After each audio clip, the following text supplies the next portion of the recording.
their first speaker is Sumaiya, Anjum, Kashfi.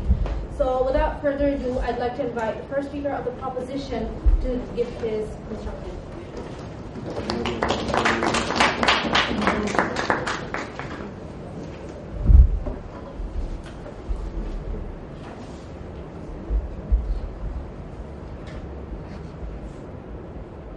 How much longer can we afford to be held hostage? The lawless state of Somalia now threatens global and national security and economic interests. Pirates have been hijacking ships far outside Somalian waters, and terrorists use Somalia as their base of operation. What Team Canada wants to do today is change that, and that's why we're here today to propose military intervention in Somalia. And in order to win this debate, we think there are two things we have to prove. First of all, we have to prove that this intervention would be justified, and then we have to prove that it would be effective. And the team line that we're going to be using today is that neither Somalia nor the world should be held hostage. So how are we going to do this? Well, we think that we should have a NATO force, not a United Nations force, intervene in Somalia. This force would work with regional allies in order to secure borders and to implement a rule of law. And what we would have is an intervention with a long time frame with the immediate goals of creating a security force and distributing economic aid.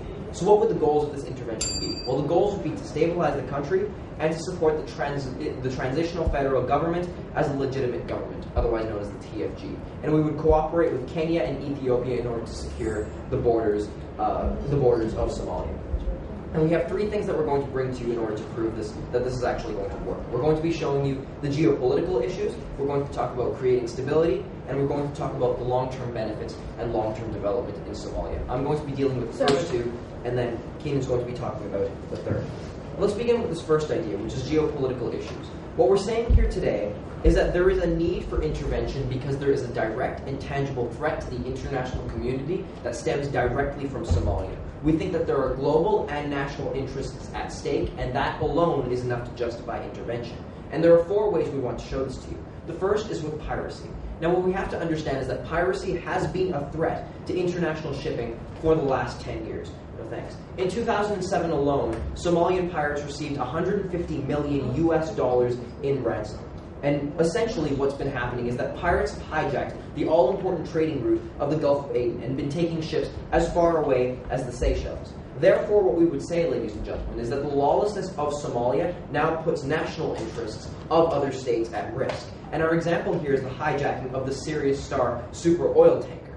Now, what we have to understand is that the international community has already used this as a justification to overrule some of Somalia's national sovereignty in order to tackle the problem of piracy with a multinational force off the coast of Somalia that has attempted to stop the pirates. And what we think, though, is that because the problem of piracy actually stems from issues on land, that in order for any kind of intervention to be effective in order to solve the problem of piracy, we need to have an invasion on land.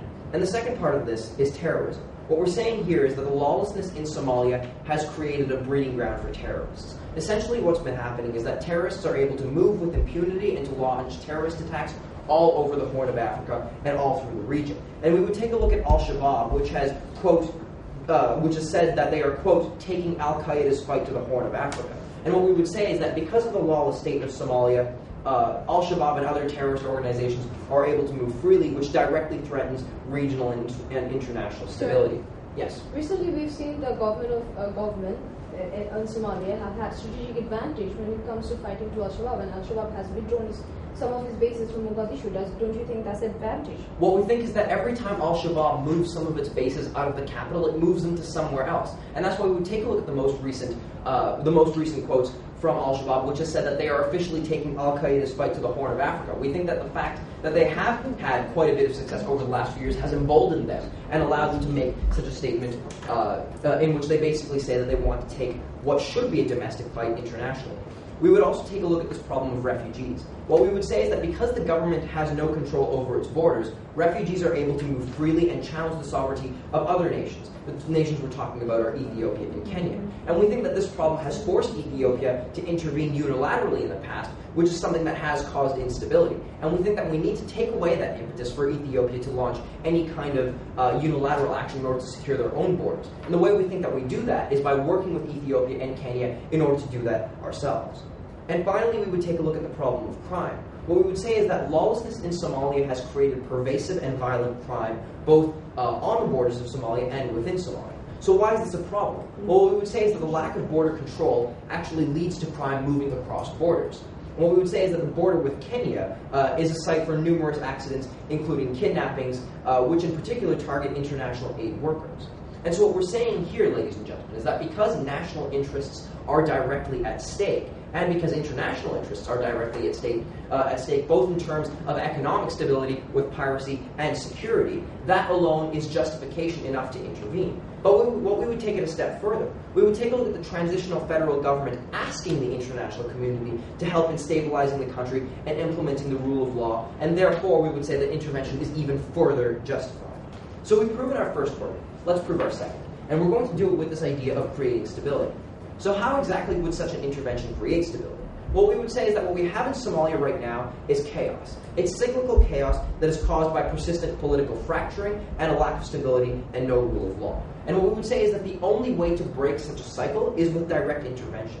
And we would look at the 1993 intervention, where by protecting aid workers, a lot of the fighting was actually stopped. And we think that if such a model of intervention was taken further, we could do the job even better. And I'm going to show you exactly why after this POI. So the military intervention in 1993 killed 12,000 Somali citizens and made them rebel against them. And then US troops had to withdraw at the end. So what was the success in that? What we're saying is that a lot of the problems from the 1993 intervention are problems that we can fix. But the model for intervention was very good. I want to work through these problems and show you exactly why they can be fixed. What we're saying here is that a security force was physically able to end a lot of conflicts by putting hard barriers between warlords and groups. And what we would say is that that actually did reduce crime and help to secure borders and allow the government to do its job. What we would say, though, is that we need to take it a step further. We need to further reduce crime, and we need to further secure the borders in order to allow the government to implement the rule of law. So why exactly didn't it work before? Well, first of all, what we would say is that the United States left too early. It did not create a viable security force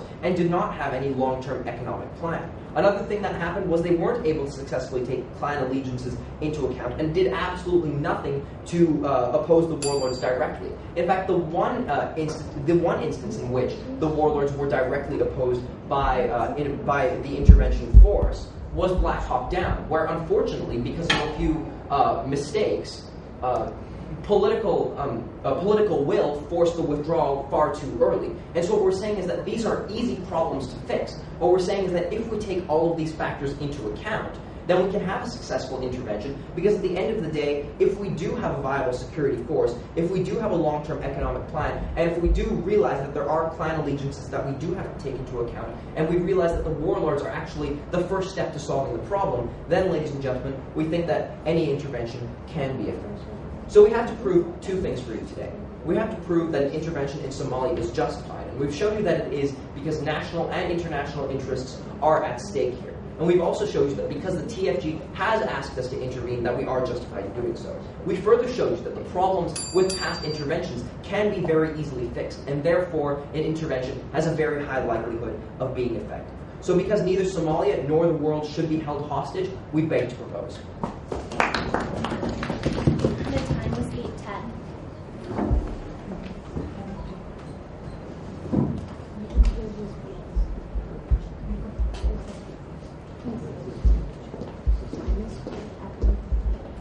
Thank you, Ayaz. I'd like to invite Mubarrat Wassey to open the opposition case.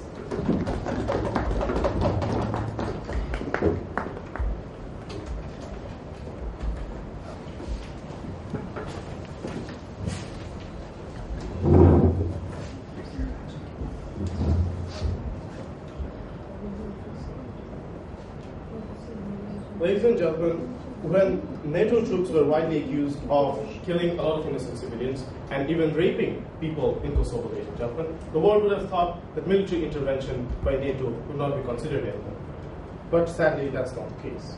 But what I'm going to do today is firstly, I'm going to show you how violence will actually increase in terms of intervention and leading to further casualties and more chaos in Somalia.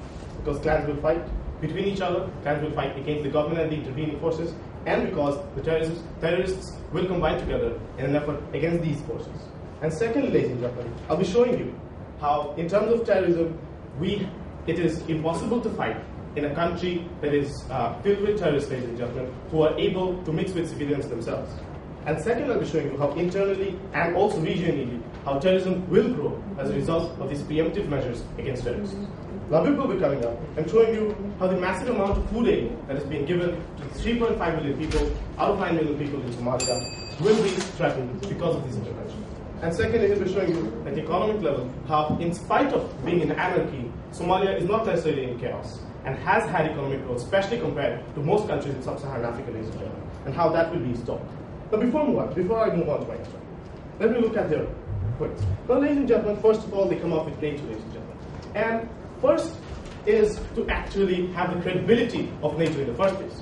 And do we see any sort of successful military intervention by NATO whatsoever? Instead, ladies and gentlemen, we see in cases such as Kosovo, where they have gone in each and every case, ladies and gentlemen, they have lost public support, and as a result, ultimately, they have lost the war. Then, ladies and gentlemen, comes the question of piracy. And there we're talking about these problems. But ladies and gentlemen, if they had been aware of recent news, they would have known that the Puntland government, ladies and gentlemen, has allowed further more access towards its sea territory to warships, ladies and gentlemen. India and China have already are about to deploy more warships into those regions to actually suppress these piracies. Second, ladies and gentlemen, we also see that 25%, not taken, sir, 25% of most of the ships that actually ply among the Gulf of Aden do not comply by regulations that are there for them to actually avoid these pirates in the first place. And these are the ships, ladies and gentlemen, that are actually being targeted by pirates, ladies and gentlemen. And we say that if these regulations were followed, it would not be necessary to go from inland to attack pirates. Not taken, sir. And then, ladies and gentlemen, comes the idea that terrorists move freely because it's stateless. But the thing is, ladies and gentlemen, and the security of international aid workers. But the thing is, we have shown you how, in terms of strategic points such as Al-Bakara, ladies and gentlemen, government troops have been actually stopping terrorists from going there, ladies and gentlemen. They have removed terrorists from those areas and are successfully suppressing terrorists to corners of the country. And furthermore, they have been talking about security of international aid workers. Ladies and gentlemen, 7 aid workers died during the last year. Compared to Afghanistan and Iraq, ladies and gentlemen, which have become conflict zones, that is absolutely nothing. Moving on, ladies and gentlemen, they have been talking about how the past failure of stopping warlords has happened. Instead, ladies and gentlemen, what we see is that during the 1993 intervention, warlords started fighting against each other. In a moment, sir. Is that this is where I come into my perspective? Is about how clans started fighting each other because of the fact that these intervening forces had to root them out of their own territories, ladies and gentlemen, because they were trying to establish a central government. And this is what led these clans to actually go ahead and fight other clans, ladies and gentlemen, because now they are uprooted from their territories, and therefore they went to other clans and started fighting against them for their more territory for their own. Yes, sir. So the TFG has asked the international community to come in and help implement the rule of law. How are we not justified in doing so? Actually, sir, the TFG has said that they want support from the US, but not in terms of military troops coming into the country, in terms of technological equipment, ladies and gentlemen. And that is very, very different from military intervention, but through physical presence. Now, as I was saying, ladies and gentlemen, and this is exactly what happened, is that these warlords started fighting against each other. Now, the thing is, ladies and gentlemen, from the intervention onwards, up till 2006, clans kept on fighting against each other, something propagated by that very military intervention. And this will happen again. It took more than 11 years, ladies and gentlemen, for these clans to stop fighting against each other and reach an agreement. But when you go ahead in again and go and fight in those territories controlled by them, they will once again start fighting with each other. And second level, not taken, sir, they will also start fighting against these intervening forces and the government itself, because they are being uprooted from their territories. And this is what happened in the previous time as well. Warlords started fighting against these government forces and military intervening forces. And considering the fact that most people belong to different clans by birth, ladies and gentlemen, this takes away popular support for military intervening force and the government itself.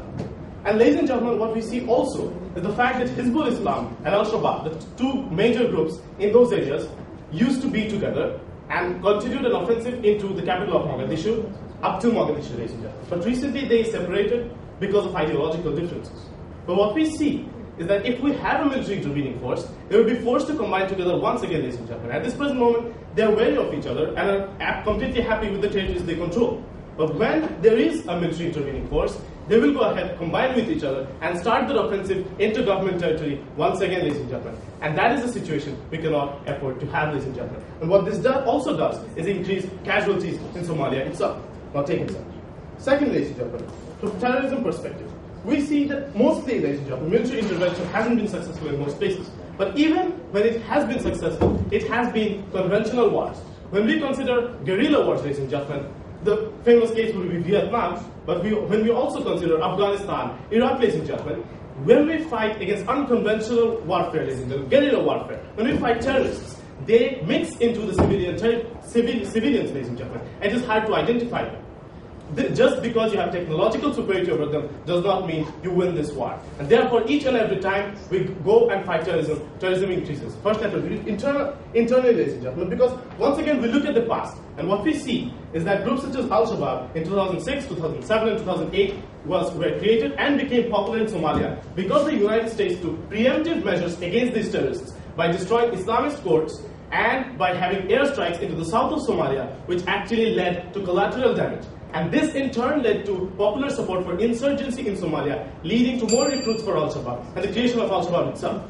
And once again, what will this do is this will obviously, in the case of military intervention, this will lead to more collateral damage, leading to more public support for insurgency, leading to more recruitment for them. Also, as we have seen in Asia, ladies and gentlemen, is when we went to Afghanistan, terrorists escaped to Pakistan, which is a nuclear armed nation. But when we consider sub-Saharan Africa, ladies and gentlemen, countries like Eritrea, which have porous borders, will be susceptible to these terrorists coming in, ladies and gentlemen. And this will lead to a regional growth in terrorism in sub-Saharan Africa. If it can happen to a nuclear armed nation, ladies and gentlemen, it can happen to sub-Saharan Africa any day. So what I have shown you, ladies and gentlemen, that under their system, if we go, the credibility of the organization that they have set themselves is simply not good enough. And second, ladies and gentlemen, the piracy problem is being dealt with. And secondly, from the inland, ladies and gentlemen, it's not necessary.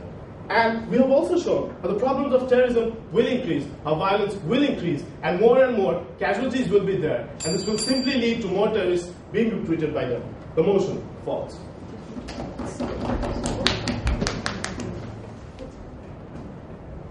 Somalia is a country that has been ripped apart by civil war. It is a country that has no government. It is a country that has descended into chaos. But it is fixable. And that's what side proposition stands here today with. We think that the problems of Somalia can be fixed. And we think that the most effective way to fix them is with an international military intervention. Now, before I get into the last point of side proposition today, let's examine exactly what Team Bangladesh has told us. It has more or less fallen down to 3 lines. The first is this idea that piracy is already being dealt with at sea, and therefore we do not need to deal with it on land. And we disagree with this fundamentally on side proposition. We think that the problem of piracy stems primarily from economic need, and we do not think that the economic problems of Somalia can be fixed before there is rule of law. We stand on side proposition on the side of stability, economic as well as political. Secondarily, the side Bangladesh today told us that more violence will beget more violence, as clan leaders that they say are ideologically divided come together to fight a foreign force. And we would say on side proposition, first off, that this is not true. We would say that we did not see this in the 1993 intervention, and we will not see it in the when we go in the future. But beyond this fact, we would say that by separating groups with hard military boundaries, we actually reduce the amount of fighting between them, and we actually increase the likelihood of reconciliation between groups.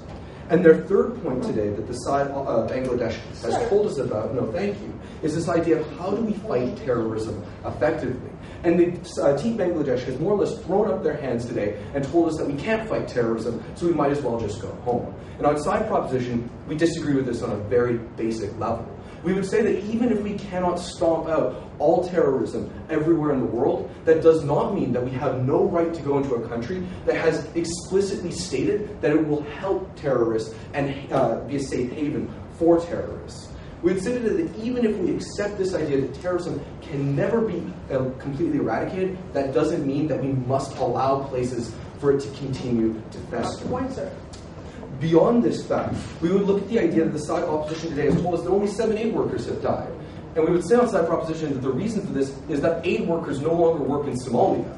They only work on the borders, and that's where they've been killed. And beyond this, I'll take you in a moment, is beyond this fact, we see that the borders being porous, a point that the Team Bangladesh has agreed with today, is actually a problem that side proposition would like to fix. By bringing in regional allies and supplying them with foreign military might, we're actually going to strengthen the borders and reduce the harms that both sides of the house see today. Yes, ma'am. Sir, actually, that's not true what you said right there, because UNFP workers are negotiating with Al-Shabaab and distributing their food sources through Al-Shabaab. But what we see is that when they distribute their resources through Al-Shabaab, that means that they're giving their resources to Al-Shabaab. We see that the various clan groups in Somalia are actually using food resources as a means of controlling the population. And we think that on side proposition, this is one of the main problems we're going to try to fix. And that actually leads me quite nicely into the third point of side proposition today. We've seen already on side proposition that there's an international need to go into Somalia, and we've already seen that the plan of side proposition today is going to be effective in creating stability.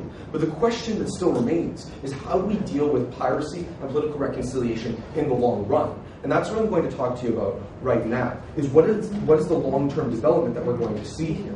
Well, what we would say on side proposition is that the creation of a Somalian security force is a good thing. It was something that was missed the first time that we went into Somalia, and it's something that we're not going to miss the second time.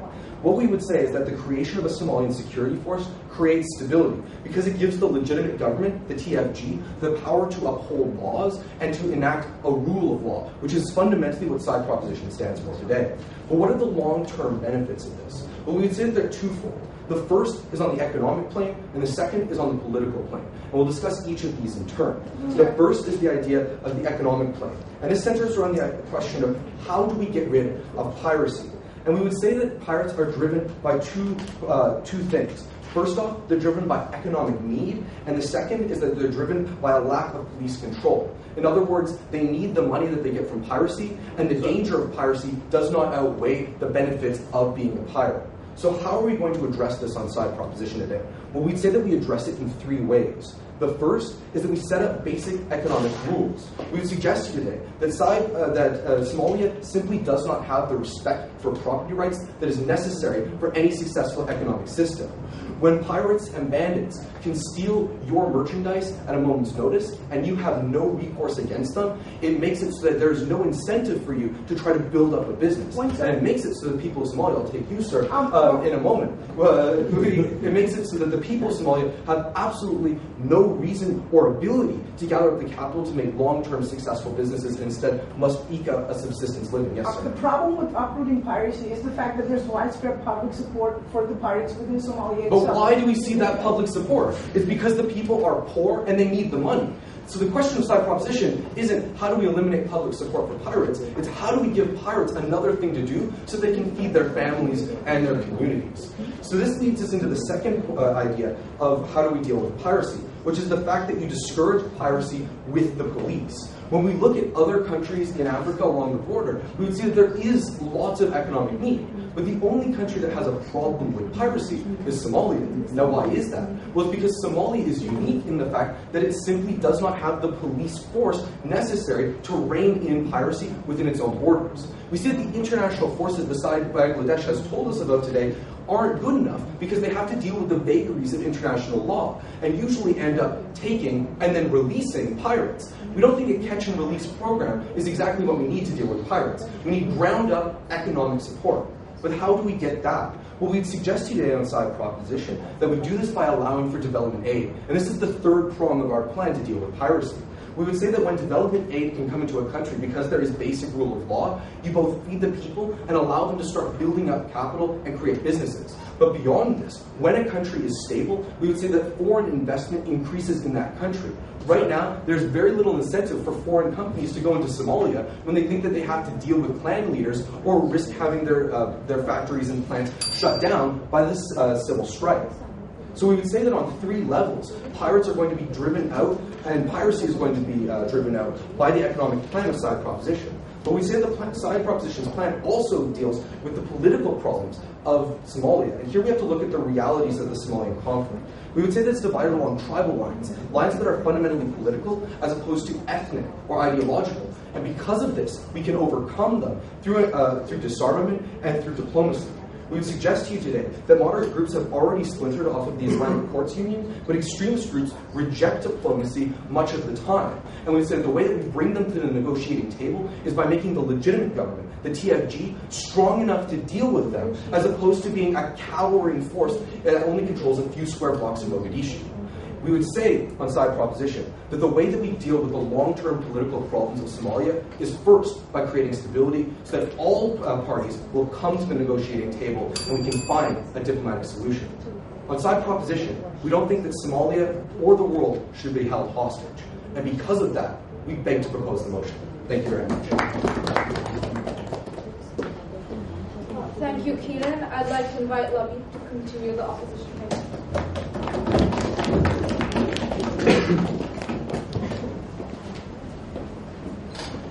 When you look at the problems involving Somalia today, you realize that basically there are three issues that need to be dealt with. And you look at the first problem that has come up repeatedly in today's House is the issue of piracy and whether or not military intervention is going to be enough to prevent piracy from happening in the first place. And what the proposition came up and told us is, well, economic issues are the primary factor that allow piracy to exist in Somalia in the first place. And we told you, well, even if economic factors are the problem, then why is there so much widespread public support for pirates? And again, you came up and said that economy is the reason. What we noticed is that economic development is not the only central reason for public support of pirates in Somalia. A lot of the citizens of Somalia view pirates as a form of self-defense. Because when you look at what happened in Somalia before piracy, you see that there was lots of waste dumping in Somalia before the pirates existed. You see that fishermen from other countries came and started fishing within Somalian waters, taking away whatever the catch the fishermen would get. And because of the pirates, these ships no longer come into Somalia anymore. And you notice the widespread public support for piracy, which will make it difficult for you to uproot piracy in the first place. Because even if you can temporarily get rid of the pirates, they'll always come back again because the people want them and the people need them.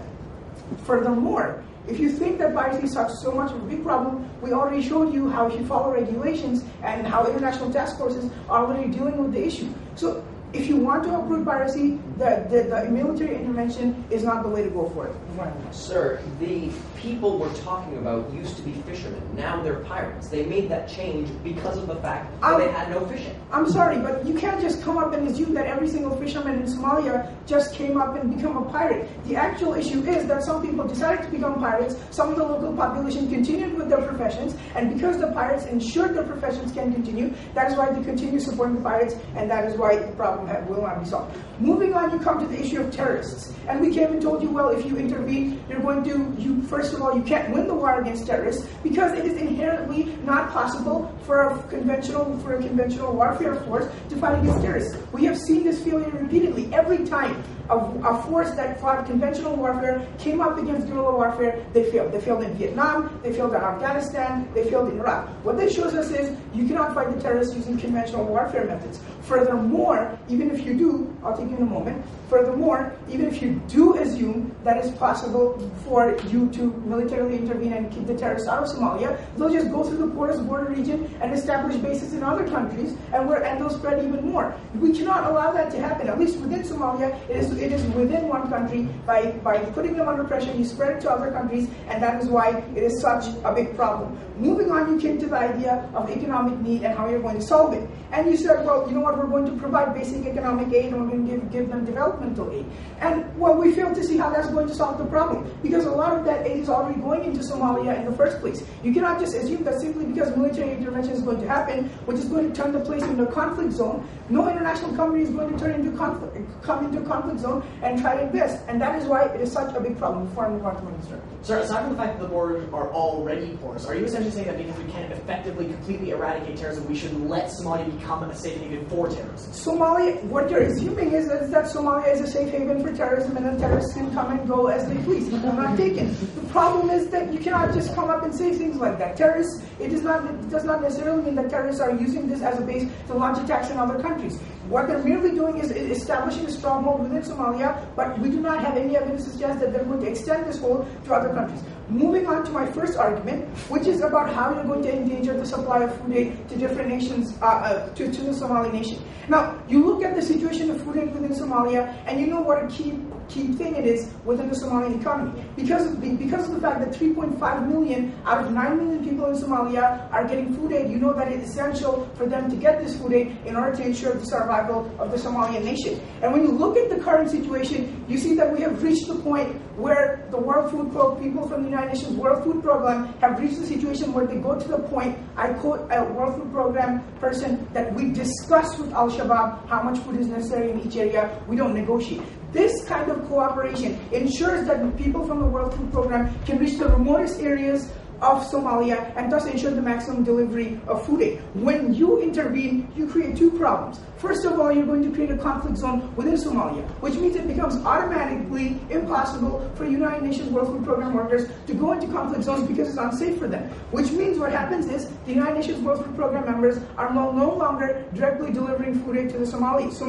And when that happens, it means you're going to have to start trusting the warlords again. Now, trusting the warlords is a big problem because we trusted the warlords in the past, and we look at what happened in the Bantu region, and when United States was militarily intervening in the region, and you see that what happened was the warlords took food which they promised they would deliver to the people, and then because of the fact they don't want the Americans to be there, they didn't give the food and blackmailed the United States military. They said, you have to get out of here, otherwise we're not going to give these people food, and the United States had to be blackmailed into doing this. It is important to ensure that World Food Program has access to the remotest areas of Somalia, and by intervening within Somalia, you're not allowing that to happen. And that is a really big problem, because we cannot allow people to starve within Somalia. Now, moving on to the issue of economic problems within Somalia. And while you claim that, well, Somalia doesn't really have a good economy and it needs to be improved to ensure complete stability of the country, what you see is, despite the fact that you're claiming that there's a lot of anarchy within Somalia, it doesn't necessarily mean that there's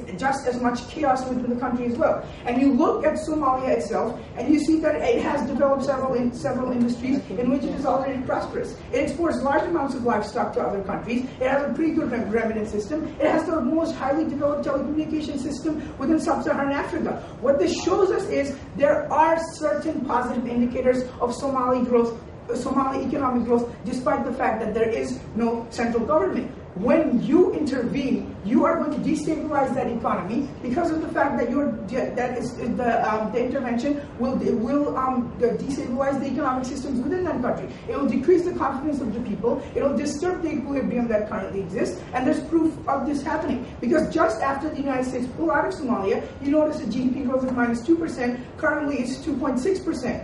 And you see this big change reflects the fact that military intervention inherently destabilizes economies wherever they intervene. Even if we assume that in the long term, this is going to work, well, you see that that's when the problems of traditional third world nations steps in, and you see that these problems are going to prevent the Somali nation from developing. And when you look at everything we've shown to you in today's house, and you see that we've dealt with all the issues, you look at first at the issue of piracy, and we show you how there's widespread public support for the pirates, and thus you cannot deal with piracy because of the fact that the people like them, and they're going to keep coming again and again. If you think piracy needs to be dealt with, well, we're already dealing with it to a certain extent, and military intervention is not the right way to go with it. And we told you about terrorists, and we told you that the largest terrorist groups will merge together and put up a combined fight against the intervening force, and all you said was, well, they didn't do it in the '93 intervention, they're not going to do it now. And we failed to see how that's right, because of the fact that terrorists the terrorists did not even exist in the 1993 intervention. And all of this together shows us that terrorism is going to be a bigger problem, is going to spread through the entire sub-Saharan African region, and so you cannot deal with the situation. And finally came the idea of the Somalian economy and how it needs to be left alone. Thank you. The time is 8:07.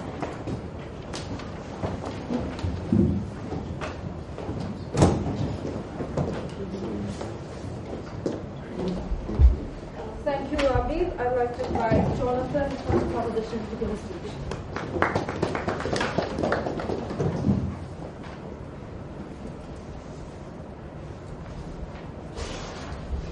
What we've heard from the side Bangladesh is a side that believes telecommunications justify lack of intervention. What we've heard from side Bangladesh is a side that believes NATO, perhaps the most effective and legitimate force used for international interventions, is actually the opposite. What we've heard from side Bangladesh is a side that believes because we can't completely eradicate terrorism, we should allow Somalia to continue in its current state to fester and become the haven for terrorism that it potentially could. So what I'm going to be doing for you today is I'm going to be going through two key questions we have to ask ourselves to determine whether or not it is appropriate to militarily intervene in Somalia. We're first going to be asking, is it justified to do so? And second of all, will it be effective? But before I do that, I'd just like to do a little bit of specific rebuttal in terms of what the second speaker on Team Bangladesh brought us today. So let's look first at what his constructive point was. He told us a number of things about the nature of pirates as well as the economic development of Somalia. We use that term in gigantic quotation marks. So, what we would argue on side Canada today is that not only has side Bangladesh misunderstood the way in which Somalia is currently continuing, but they've also seemed to believe that these minor adjustments and these minor progressions that they have identified justifies us leaving Somalia in its current state, leaving both the Somalian people to suffer in their current state and leaving the international community at risk from what Somalia and its haven for terrorism could do to the international community. So let's look at specifically what he told us. Sure. He told us, Madam Speaker, that Somalia and the fishermen are now the pirates. And because they used to be the fishermen, they have a large degree of public support. Well, we on Side Canada would first of all say that public support for a crime does not mean that it is no longer a crime, and therefore the international community shouldn't act against it. But furthermore, what we would argue is that you can't just have these people go back to fishing because the fishing industry is destroyed. So we'd argue that the situation and the solution to the situation does not lie inherently with the sea. We would argue it lies on land, and that is what we on Team Canada have consistently told you down the bench today.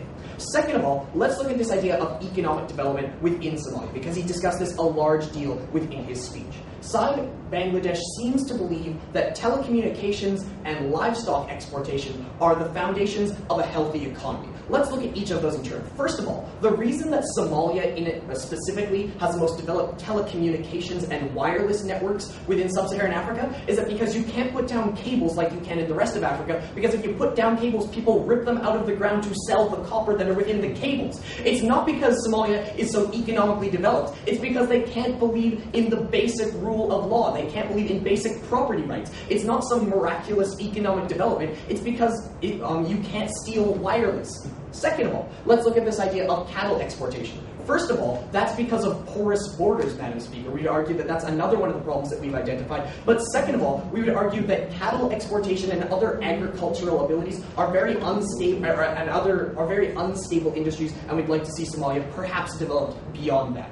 So let's now look, I'll just take you in 1 second, to the first question, is it justified? Something that really Side Bangladesh hasn't dealt with. Yes? Who is Canada to decide what is good for the Somalian economy when they already have a 2.6% GDP growth? Well, first of all, we would say that we're not Canada telling them what is good for the Somalian economy. We're saying let's provide them the opportunity so that they can decide what's good for the Somalian economy. When you don't have basic property rights, it's not our decision or your decision what's good for the Somalian economy. And we argue that we're just giving them the ability to make that decision for themselves. So let's look to, is it justified? Essentially, Team Bangladesh's only objection to whether or not intervention is justified is that NATO is an illegitimate force and isn't believed in by the rest of the world. Now let's look at some of the other forces. We would argue, first of all, that NATO is the most legitimate force to intervene in this level. We've seen that UN peacekeepers and the African Union have had an inability to effectively deal with the problems in Somalia, and as such we need a different type of force, one that can go against some of the problematic rules of engagement that UN peacekeepers suffer from. So we'd argue that NATO in this situation is not only the most effective force, but also the most legitimate force from that effectiveness.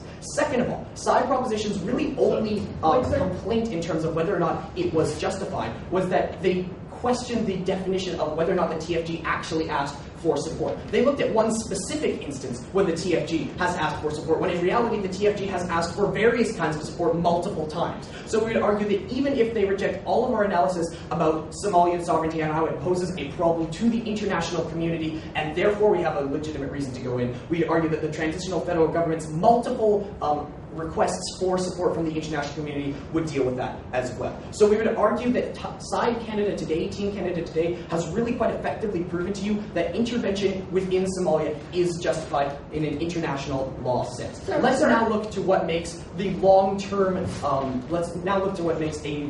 intervention in the long-term viewed as legitimate. Will it be effective? And this is really where the key crux of the debate came down today. Side Bangladesh never really clashed with our analysis about why it was effective or why it was justified. They really assumed that just being ineffective would be enough to delegitimize it. So let's look at the two sides, whether or not a military intervention would be effective. Side Bangladesh has essentially based its analysis of this on the idea of terrorism and on the unique intricacies of terrorism. And let's look at some of the contradictions within that. They told you that because you can't completely eradicate terrorism, we shouldn't try. They told you that because you can't completely deal with terrorist groups within a nation, that number one, we have absolutely no responsibility to Somalia or the international community, and that number two, we would only serve to make it worse. We would argue, Madam Speaker, that Side Bangladesh has taken a very self-centered view of the international community and of countries' responsibilities in the international community.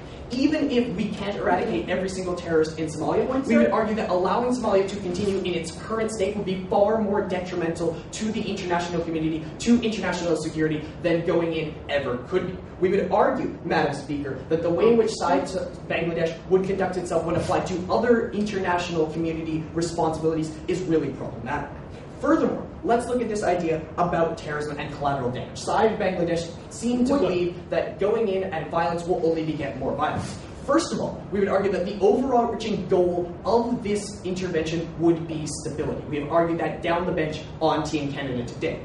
We would argue furthermore that the average Somali citizen doesn't actually want to join this kind of group, doesn't actually want to become a pirate, doesn't actually want to become an al-Shabaab radical. They do so because of the unique state of Somalia, Madam Speaker. We would argue that by providing stability, you would actually undercut the support for a number of these groups. People do not become pirates, people do not become radicals because they're just bored. They become pirates and they become radicals because of very unique situations within their nation. So we would argue that by providing the rule of law, by providing stability, by providing basic property rights that would allow for people to go back to day-to-day business, we would argue that that would actually undercut the abilities of some of the groups that Side Bangladesh has identified as problematic, far more than allowing them to continue in their current state. What we've seen from both sides of the House today is a side that recognizes the risk that Somalia poses to the international community and a side that would ignore it. What we've seen from Side Canada today is a side that recognizes that NATO is both the most legitimate and the most practical force to intervene in Somalia, while Side Bangladesh would quibble about specific instances. What we've seen from Side Canada is a side that recognizes that even if we can't eliminate all terrorists, we have a responsibility to eliminate as many as we can. And because Side Canada has been concerned with the future of Somalia rather than the specific quibbles, we beg to propose. Thank you. The time was 8:10.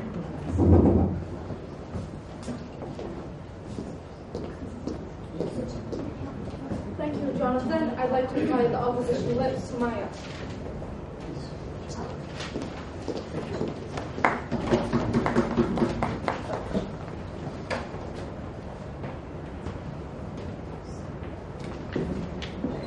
Team Canada today identified some problems that exist in every single country in the world, and they think it exists more in Somalia. Therefore, it is justified for you to go in there and make it worse with a party like NATO who have failed before, but they think they can fix the problems for which they failed before, for which United States of America failed before, for which United Nations failed before. They think they can fix the problems while giving us no actual reason and no actual substantiation, saying how they will fix the problem, ladies and gentlemen. We told you two things. First of all, we trust the status quo because the way United States of America and United Nations left Somalia, ladies and gentlemen, in 1992, that was a very bad way. It was not responsible at all. They left Somalia in much more conflict than the situation that they intervened in the first place. We don't trust a force which caused that sort of instability. We trust the status quo, and I'll show you how we substantiated that. Secondly, ladies and gentlemen, we told you how military intervention worsens the status quo, and we'll tell you how in terms of status quo being good enough for us, how we don't want to increase the conflict in Somalia, the opposition is this debate. But, ladies and gentlemen, before I show these issues to you, I need to show you specifically what went on in this debate. The first issue is, do we trust the status quo? And here, ladies and gentlemen, 4 things came up in terms of piracy, terrorism, food aid, and refugee. And they don't think Somalia is doing a good enough job to contain terrorism and piracy, and they're not doing a good enough job in increasing food aid and decreasing the refugee, ladies and gentlemen. Let's look into each one of these issues. First of all, when it comes to the idea of piracy, we didn't say we can't control piracy. That's what Canada told us, that Bangladesh doesn't know how to deal with this situation, and thus they are giving up hope. But ladies and gentlemen, we told you how we are dealing with it, because United States of America and individual countries like India and China and countries like that combined together, in total right now, 9 countries together are providing warships who control and monitor the Somalian coast, who control and monitor the Somalian territory, the water territory, ladies and gentlemen. They have decreased it, and the International Maritime Force actually verifies these statistics by saying that the amount of successful attacks that pirates used to have is decreasing. Thus, we are dealing with this problem. It is not as bad as Canada puts it to be, ladies and gentlemen. Moreover, then they came back to it by saying that, oh no, you know what? That is not the main problem of piracy. We want to uproot it altogether. And because we want to uproot it, we want to stabilize the economy in Somalia, ladies and gentlemen. They ignored Labib's argument as to how the Somali economy is quite good right now, and how if there is intervention, you destabilize it. And when you make it destabilize, there's less foreign investment, there's less developing aid, there's less food aid going on. They ignored it. Moreover, ladies and gentlemen, what they ignored is there are other reasons behind the economy who drives the piracy. That is the defense system in Somaliland and Puntland, which is the dumping of waste from other countries, taking away the fish, the way the other countries take away fish from Somali territories, ladies and gentlemen. Thus, the deep-rooted support that pirates will always have, and the moment you destabilize one base of pirates, they will revive again because they have still the support of Somali people. Isn't one of the reasons why they're able to dump waste and jeopardize Somalia's interest because Somalia has no effective rule of law or way of implementing said rule of law? Sir, tell us, if the point is, the region where the pirates are operating right now are 1,000 nautical miles away from Somali territory, Somali coastline. It's now in the sea, ladies and gentlemen. It's not necessarily Somali territory. Thus, you don't need to go in from Somalia to intervene. You have warships dealing with this issue. Moreover, when it comes to rules and policing, we have already shown you by destabilizing the economy, you worsen the situation of rules and policing, and therefore you're not really solving the deep-rooted problem. Moreover, we showed you if there's military intervention, the pirates will just expand their base to somewhere else, ladies and gentlemen, because the coastline of Somalia is as big as Western Europe, and you can't put military intervention in each and every one of the bases there is. They will expand. The same problem still exists. So the issue is we are dealing with the problem of piracy. We don't want to worsen it, ladies and gentlemen. Therefore, we take the issue when it comes to piracy.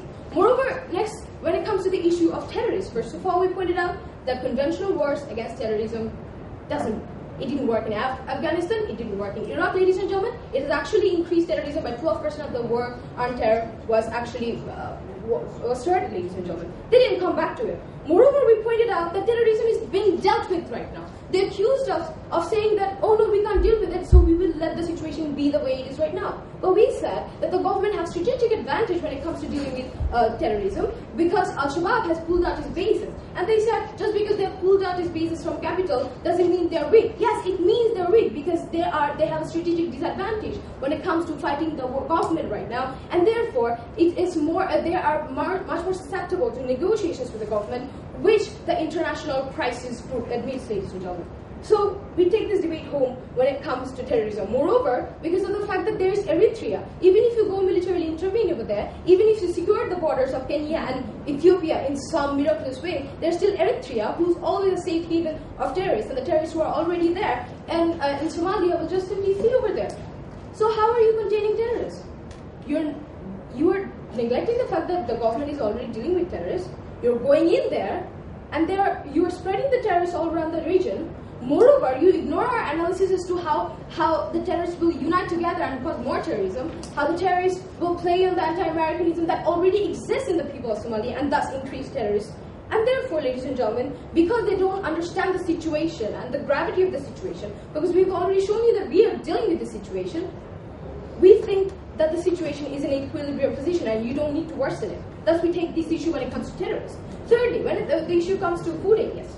Ma'am, you started by saying that the status quo is A-OK, but have since then moved into telling us that Somalia has huge problems with terrorism and piracy. Which one is it? I've already shown you how Somalia is already doing it. Therefore, you don't need to go into there and spread the situation more.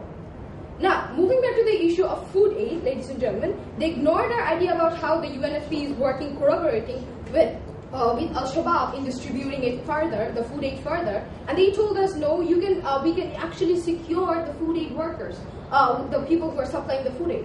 We showed you how there has been 7 murders of food aid workers, which is much less than what goes on in Afghanistan, much less than what goes on in Iraq. We think they don't face a significant risk, ladies and gentlemen. Moreover, if you go in, you anger and aggravate Al-Shabaab, you anger and aggravate Hizbul Islam, and they unite together and work against you, and then you have to trust the warlords to distribute the food aid, which is much worse. They fail to engage with that either. So we think the food aid problem is being solved right now, and we don't want to worsen it. Thus, we take this debate home when it comes to food aid. Moreover, when it comes to the problem of refugees, ladies and gentlemen, we have showed you, even if you can intervene over there, it's not going to be successful. And even if you can secure the borders, and therefore you can actually make the refugees safe in there, because we showed you the violence will increase, and because we didn't come back to it, ladies and gentlemen, and it still stands, how violence will increase because of inter-clan fight, clan versus intervening force fight, ladies and gentlemen, we see the refugees will increase, and therefore you're not solving the problem.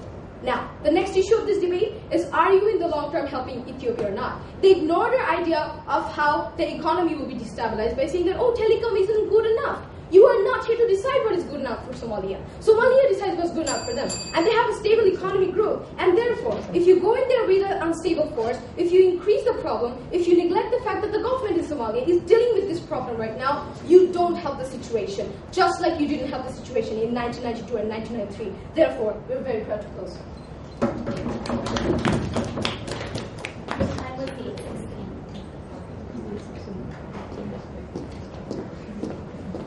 That brings us to the end of our constructive. I'd like to invite Mubarrat to give the reply speech for the opposition.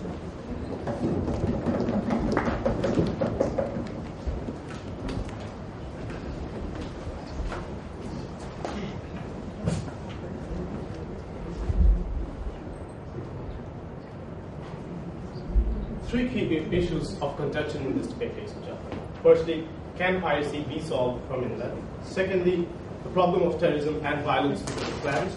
And thirdly, the credibility of NATO itself. But before I move on to these issues, I'd like to point out to the House, ladies and gentlemen, that we raised an issue about food aid concerning 3.5 billion people in Somalia who depend on it for their survival. We showed you how UN World Food Programme workers have full accessibility to each and every region over there. But when they don't, because it turns into conflict zones, ladies and gentlemen, we have also shown how in the past, warlords have resorted to blackmailing United States intervening forces to go away from them by making people under their territory starve to death. And this is a full constructive ignored by Team Canada, ladies and gentlemen. Moving on to the first issue, about how piracy, ladies and gentlemen, cannot be solved. Now, firstly, we gave you the idea that something is being done from the sea. We told you that China and India are deploying warships.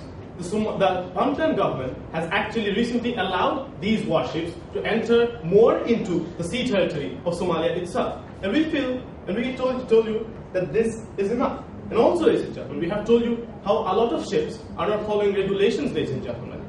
And if these regulations were followed, if they could avoid the areas controlled by pirates, this problem would be solved in itself, completely untouched by Team Canada.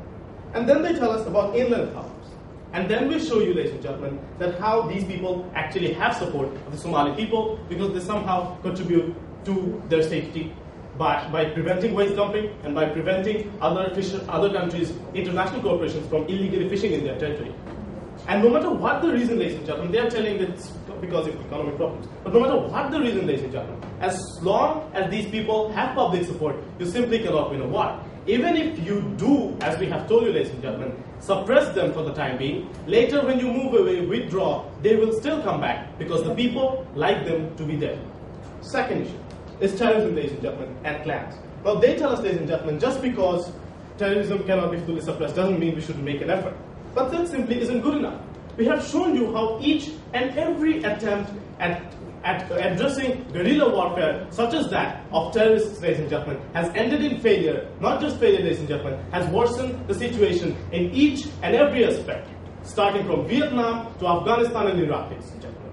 Because of the fact that these terrorists can mix into the civilian population and can play with the ideologies of the people in that country, who in turn support them, who in turn support insurgency, because there is collateral damage by intervening forces. And we have shown you how that has already happened in the past, in the creation of Al-Shabaab, in the popular support of Al-Shabaab, which previously did not have popular support. And they have nothing to say to that. Then, ladies and gentlemen, we come to the credibility of NATO itself. And with regard to that, ladies and gentlemen, they come up and tell us how in a comparative analysis, compared to Ethiopian forces, African Union forces, compared to the United Nations, compared to the United States, the NATO is better. But even if we assume that it is so, ladies and gentlemen, we still say that just because it is the better of them doesn't mean that it is good enough. We have shown you, ladies and gentlemen, each and every time that they have had no successful military intervention whatsoever. Have they even given an example of a successful intervention? No, ladies and gentlemen. Yet we have talked about Kosovo, ladies and gentlemen, and we have shown you how NATO simply cannot be trusted. So since we have a humanitarian crisis possibility if we intervene, 3.5 million people not getting food is a lot of people. We have told you how piracy cannot be solved from inland and is being addressed from the sea. And we have told you how terrorism will get worse and how NATO is not credible enough. The motion must fall.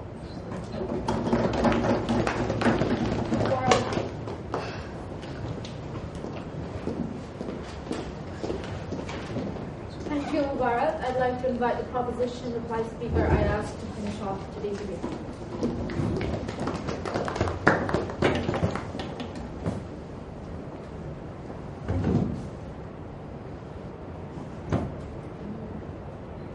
Somalia is complex, and to ignore that is to invite disaster. But to claim that because we should turn a blind eye to the threat that Somalia poses to the world is both fallacious and dangerous. And that is the case that side proposition has established today. We have a Team Bangladesh that has set up the idea that the problem of terrorism is that it can blend into the population. What we showed you is that the real problem is when terrorists don't have it. In order to win this debate, we have to examine two key ideas. First of all, the idea of national and international interests, and whether or not any kind of intervention is justified in the first place. And second of all, whether or not we can effectively improve the situation in Somalia. Essentially, the burdens that Team Canada set up at the beginning of this debate, whether or not it's justified and whether or not it's effective. Let's begin with the first, and it's really the shorter of these two themes.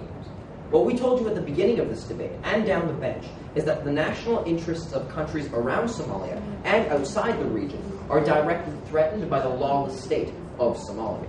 We showed you that piracy, terrorism, crime, and refugees are problems that threaten global interests, and that alone justifies intervention. What Team Bangladesh responded with was we don't have a right to go in because NATO is ineffective and uncredible. We showed you, first of all, that it's not, but further of all, we told you that the TFG has actually asked us for assistance and helping to implement the rule of law and creating stability several times over. And to that, Team Bangladesh had no response. So what we have to understand then is that intervention is justified, both because we have been asked for assistance and because the problems that Somalia is currently dealing with are problems that threaten global interests. So then the next question we have to answer is whether or not that intervention can be effective.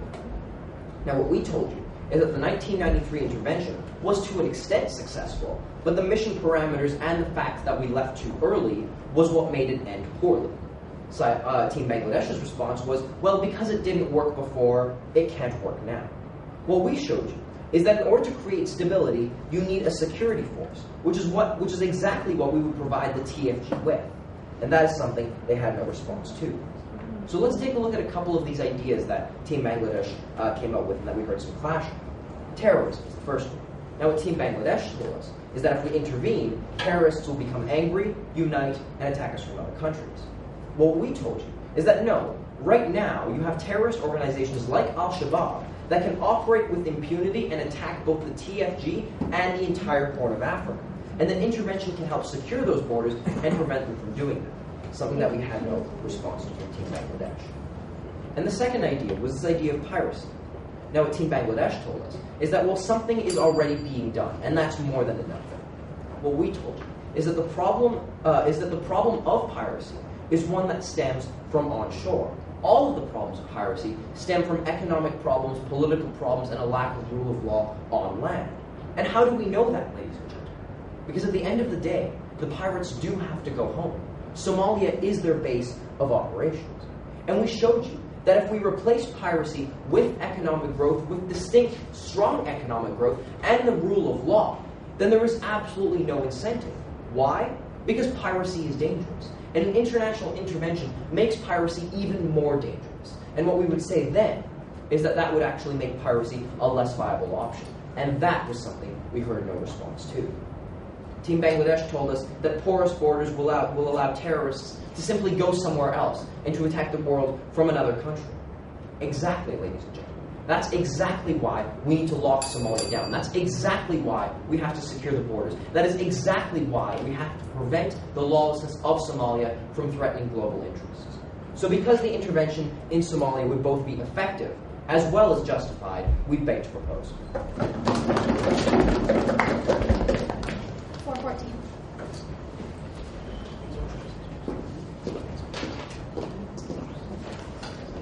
Thank you, Canada and Bangladesh. Our judges today have been Matej Palat from the Czech Republic, Marie Beluva from Slovakia, and Rosemary Dixon from New Zealand. We'll wait for them to leave the room, and I'll invite both teams to shake hands.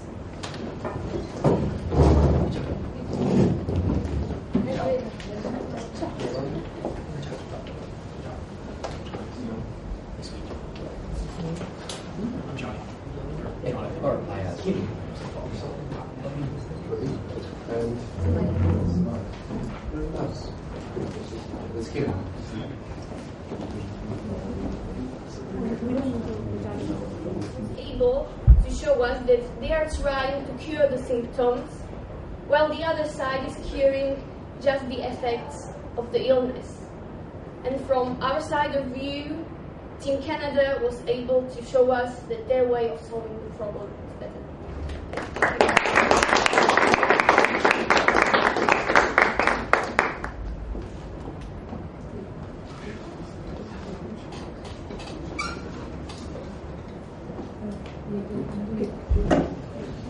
Would it be possible to get some feedback? Of Yeah. course. Okay. Thank you. Your coach.